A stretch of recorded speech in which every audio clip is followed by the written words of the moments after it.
हर हर महादेव। आप सभी शिव भक्तों का वीर मृत्युंजय चैनल पर एक बार फिर से हार्दिक स्वागत है। जैसा कि हमने पिछले 2 वीडियो में जाना, पहले सोमनाथ ज्योतिर्लिंग की अद्भुत स्थापना और उसकी महिमा को, फिर मल्लिकार्जुन ज्योतिर्लिंग के उद्भव की पावन कथा को।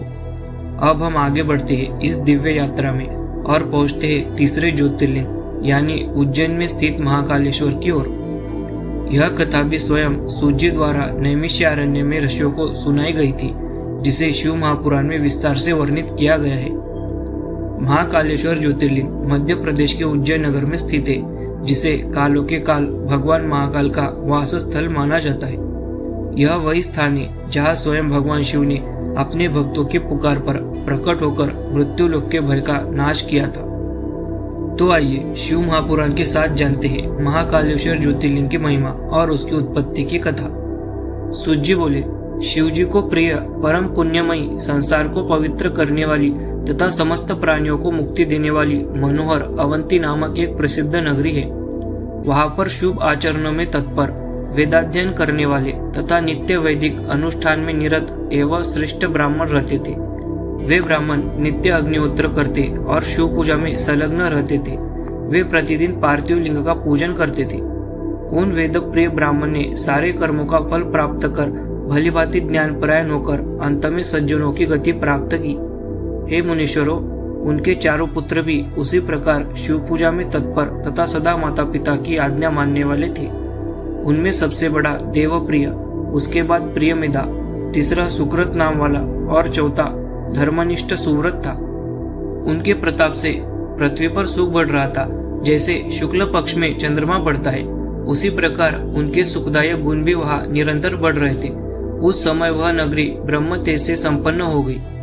हे श्रेष्ठ द्विजो, इसी बीच वहां जो उत्तम घटना घटी उसे सुनिए। जैसा कि मैंने सुना है वैसा कह रहा हूँ। रत्नमाल पर्वत पर दूषण नामक एक महान असुर रहता था। धर्म से द्वेष करने वाला वह महाबलवान दैत्यराज ब्रह्मा जी के वरदान से जगत को तुच्छ समझता था। उसने देवगणों को पराजित कर उन्हें उनके स्थान से निकाल दिया। उस दुष्ट ने पृथ्वी पर सभी प्रकार के वेद धर्मों तथा स्मृति धर्मों को उसी प्रकार नष्ट कर दिया जैसे सिंह खरगोशों को नष्ट कर देता है। जितने भी वेद धर्म थे उन सबको उसने नष्ट कर दिया और प्रत्येक तीर्थ तथा क्षेत्र से धर्मों को दूर हटा दिया। एकमात्र रम्य अवंती नगरी ही दिखाई दे रही है जहाँ वैदिक धर्म अभी प्रतिष्ठित है। ऐसा विचार कर उसने जो किया उसे आप लोग सुनिए।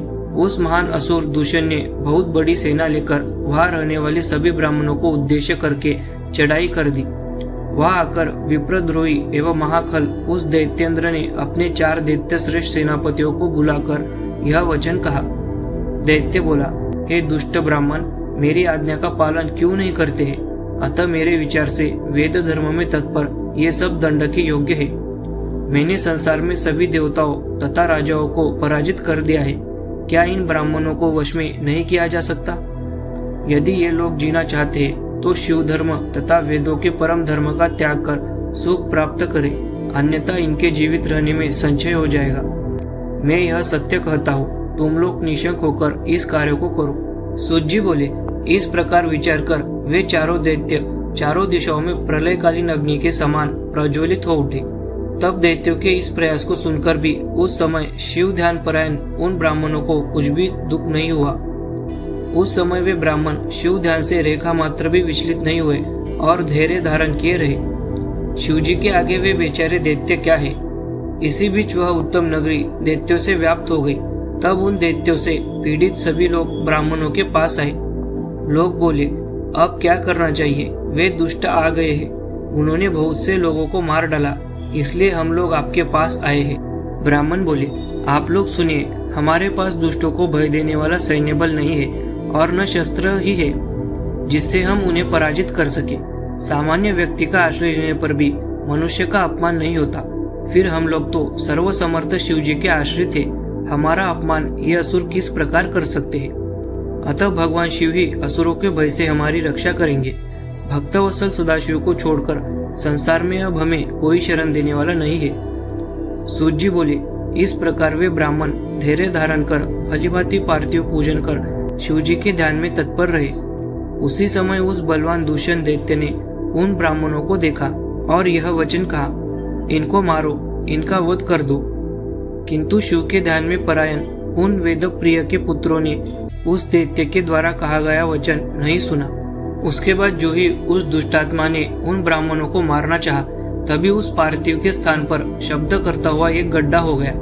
उस गड्ढे से विकट रूपधारी महाकाल नाम से विख्यात दुष्टों का संहार करने वाले एवं सज्जनों को गति देने वाले शिवजी प्रकट हो गए। मैं महाकाल हूँ और तुम्हारे जैसे दुष्टों के लिए महाकाल रूप में प्रकट हुआ हूँ। तुम इन ब्राह्मणों के समीप से दूर भाग जाओ। ऐसा कहकर महाकाल शंकर ने हुंकार मात्र से ही सैन्य सहित उस दूषण को शीघ्र भस्म कर दिया। उन्होंने कुछ सैनिकों को मार डाला और कुछ सेना भाग गई। उन परमात्मा शिव ने वहीं पर दूषण का वध कर दिया। जिस प्रकार सूर्य को देखकर अंधकार पूर्ण रूप से नष्ट हो जाता है, उसी प्रकार शिव को देखकर उसकी सेना विनष्ट हो गई।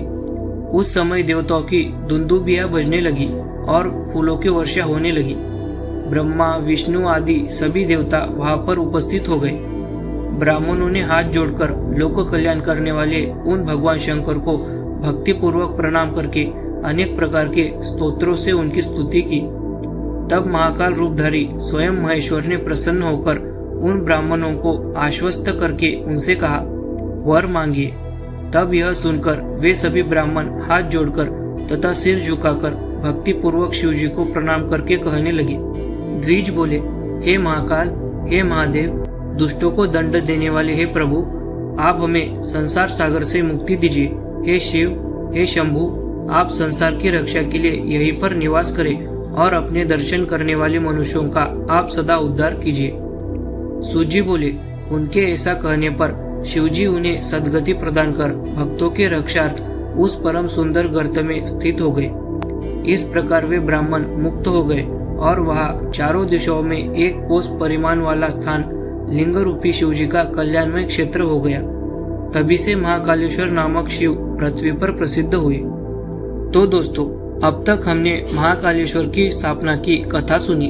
अब आइए महाकालेश्वर ज्योतिर्लिंग की महिमा के बारे में जानते हैं। महाकालेश्वर ज्योतिर्लिंग के दर्शन करने से स्वप्न में भी कोई दुख नहीं होता है। जो मनुष्य जिस जिस कामना की अपेक्षा करके उस लिंग की उपासना करता है, वह उस मनोरथ को प्राप्त कर लेता है और परलोक में मोक्ष भी प्राप्त करता है। तो भक्तों, यह थी महाकालेश्वर ज्योतिर्लिंग की पावन उत्पत्ति की कथा, जहाँ भगवान शिव ने स्वयं प्रकट होकर न केवल अपने परम भक्त की रक्षा की, बल्कि इस धरती को महाकाल रूप में अमूल्य वरदान दिया। उज्जैन में स्थित यह ज्योतिर्लिंग आज भी लाखों श्रद्धालुओं को आत्मिक शांति और भयमुक्त जीवन का आशीर्वाद देता है। यह वही स्थान है जहाँ शिव भक्तों को मृत्यु भय से मुक्ति मिलती है और मोक्ष का मार्ग खुलता है।